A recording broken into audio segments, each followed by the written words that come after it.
السلام علیکم ناظرین، آپ دیکھ رہے ہیں سریام CID نیوز اور میں ہوں منزہ۔ خبر شامل کرتے ہیں ڈیرہ غازی خان سے، جہاں سے ہمیں رپورٹ کر رہے ہیں موج علی۔ ان کا کہنا ہے کہ ڈیرہ غازی خان پولیس نے چوری اور گم ہونے والے قیمتی موبائل ٹریس کر کے مالکان کے حوالے کر دیے۔ تفصیلات کے مطابق DPO اختر فاروق کی ہدایت پر IT انچارج تنسا شریف تصور عباس نے انتہائی محنت سے رواں ماہ میں 8 موبائل فون جو کہ لاکھوں مالیت کے تھے جدید ٹیکنالوجی کی مدد سے ٹریس کر کے مالکان کے حوالے کیے۔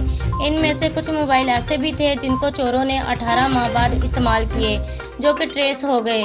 تصور عباس نے مسلسل دن رات محنت کر کے موبائل ٹریس کیے، جس پر موبائل مالکان نے انتہائی خوشی کا اظہار کرتے ہوئے ڈیرہ غازی خان کی کارکردگی کو سراہا۔